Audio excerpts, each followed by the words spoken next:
Good morning student. आज हम Hindi grammar में चैप्टर 5 पढ़ेंगे संज्ञा। कि संज्ञा है किसे कहते हैं, यानी संज्ञा होती है। संज्ञा का शाब्दिक अर्थ होता है नाम। नाम को हम संज्ञा कहते हैं। कोई व्यक्ति होता है, वस्तु होता है, स्थान होता है, भाव होता है, जो भी अवस्था होती है, उन अवस्थाओं का, इन सभी का जो नाम होता है उसी नाम को संज्ञा कहते हैं। मुगल गार्डन के फूलों की सुंदरता को देखने के लिए लोग टूट पड़े। पक्षियों तथा तितलियों ने इन सुंदरता में चार चांद लगा दिए। उपयुक्त वाक्यों में स्थानों, वस्तुओं, प्राणियों तथा भावों के नाम आए हैं। स्थान मुगल गार्डन, वस्तु फूल, प्राणी पक्षी, तितली, लोग, भाव सुंदरता। तो ये सभी जो नाम है, इन सभी ये जो नाम है, इन्हीं नामों को संज्ञा कहते हैं। संज्ञा बालिक ये सभी नाम तालिका में आए संज्ञा शब्दों में कुछ नाम किसी व्यक्ति या स्थान का बोध कराते हैं, तो कुछ नाम किसी एक व्यक्ति या स्थान की ओर संकेत न करके उनकी पूरी जाति का बोध कराते हैं, जैसे गाय, आदमी आदि। भावों का बोध कराने वाले नामों के विषय में स्पष्ट रूप से यह जानना आवश्यक होता है कि भावों को अनुभव किया जा सकता है। मैदान में फैली हरी घास को देखकर आप हरियाली का अनुभव कर सकते हैं। तो ये सभी क्या है, भाव होते हैं। प्राणी, लड़का, शेर, गाय, आदमी, चिड़िया, स्थान, मुंबई, घर, अस्पताल, हैदराबाद, मैदान, वस्तु, कंप्यूटर, पानी, सेब, घी, पेन, भाव, सुंदरता, मित्रता, मिठास, बुढ़ापा, हरियाली, ये सभी क्या है, संज्ञाएं हैं। संज्ञा की परिभाषा। संज्ञा का अर्थ नाम है। किसी प्राणी, वस्तु, स्थान, अवस्था के नाम को संज्ञा कहते हैं। संज्ञा के भेद। संज्ञा के 5 भेद होते हैं। व्यक्तिवाचक संज्ञा, जातिवाचक संज्ञा, भाववाचक संज्ञा, समूहवाचक संज्ञा, पदार्थवाचक संज्ञा। सबसे पहले आती है व्यक्तिवाचक संज्ञा। जो संज्ञा शब्द किसी विशेष व्यक्ति या वस्तु या स्थान के नाम का बोध कराते हैं, वे व्यक्तिवाचक संज्ञा कहलाते हैं। जैसे विष्णु, श्री राम, सीता, दिल्ली व्यक्तिवाचक संज्ञाएं हैं। जातिवाचक संज्ञा।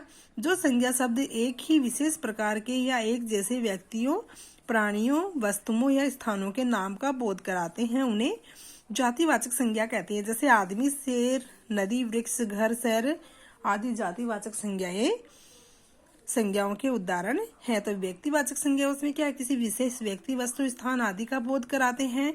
और जातिवाचक संज्ञा में एक जैसे जो प्राणी होते हैं, वस्तुएं होती हैं, उनका बोध कराते हैं।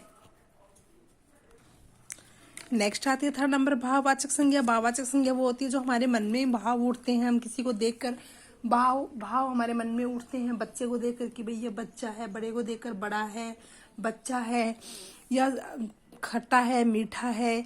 तो ये सभी भाव हमारे मन में उठते हैं, वो भाववाचक संज्ञा होती है।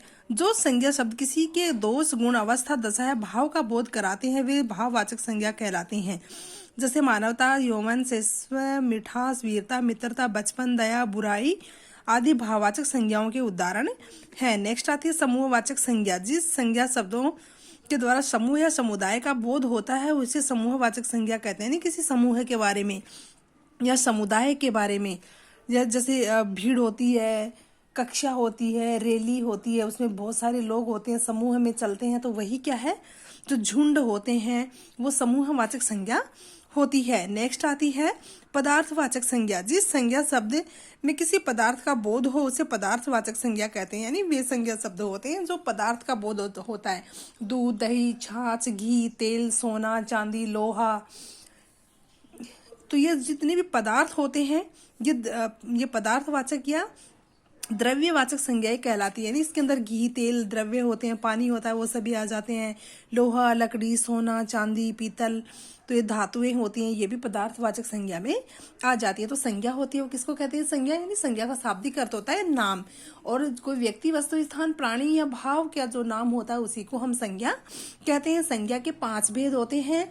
व्यक्तिवाचक संज्ञा, जातिवाचक संज्ञा, भाववाचक संज्ञा, समूहवाचक संज्ञा, पदार्थवाचक संज्ञा। तो व्यक्तिवाचक संज्ञा में हमें किसी विशेष व्यक्ति या वस्तु हो या स्थान हो, उसका पता हमें चलता, बोध होता है। और जातिवाचक संज्ञा में एक जैसे प्राणी हो चाहे कोई वस्तु हो, उन एक जैसी वस्तुओं, प्राणियों की जाति का जो बोध चलता है, उसे बोध होता है, उसे जातिवाचक संज्ञा कहते हैं। भाववाचक संज्ञा में हमें यानी कि किसी के गुण, दोष, भाव, अवस्था, दशा का जो बोध कराने वाले शब्द होते हैं, वो भाववाचक संज्ञा कहलाते हैं। और समूहवाचक संज्ञा यानी समूह है, या समुदाय का हमें पता चलता है, वो समूह वाचक संज्ञा होती है। जैसे समूह में जैसे झुंड होता है, टोली होती है, रैली होती है, ये सभी समूह वाचक संज्ञाएं हैं।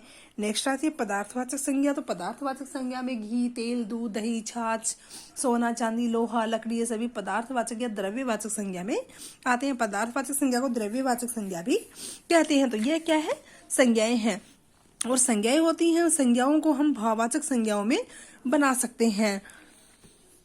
भाववाचक संज्ञाओं का बनाना, तो सबसे पहले भाववाचक संज्ञाएं 5 प्रकार से बनाई जाती हैं। भाववाचक संज्ञा 5 प्रकार से बनाई जाती हैं। 5 प्रकार से कैसे?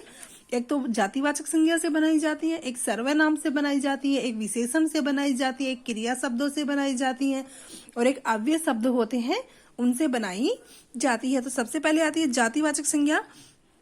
अब जातिवाचक संज्ञा में युवा, देव, लड़का, बच्चा, तो यह है। तो युवा का बन जाएगा यौवन, देव का देवत्व, लड़का लड़कपन, बच्चा बचपन, नारी नारीत्व, पंडित पांडित्य, मित्र मित्रता, शत्रु शत्रुता। तो ये जातिवाचक संज्ञा से भाववाचक संज्ञा बनाना।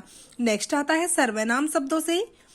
तो सर्वनाम शब्दों से सर्व, सर्वस्व, निज, निजत्व, एक, एकता, अहम, अहंकार, पराया, परायापन, स्व, स्वत्व, तत्, तत्व, आप, आपा। तो ये सर्वनाम शब्दों से बनते हैं। नेक्स्ट आता है विशेषण। करुण, करुणय, नागरिक, नागरिकता, ईमानदार, ईमानदारी, मुक्त, मुक्ति, आजाद, आजादी, भला, भलाई, क्रूर, क्रूरत्व, खामोश, खामोशी। तो ये विशेषण शब्दों से। नेक्स्ट आता है क्रिया शब्दों से। पतला, पालना, पालन, जागना, जागरण, चमकना, चमक, मुस्कुराना, मुस्कुराहट, खोदना, खुदाई, लिखना, लेख्या, लिखाई या फिर लिखावट, बौखलाना, बौखलाहट, जीतना, जीत, मांगना, मांग, छोड़ना, छूट। नेक्स्ट आता है अव्यय शब्दों से।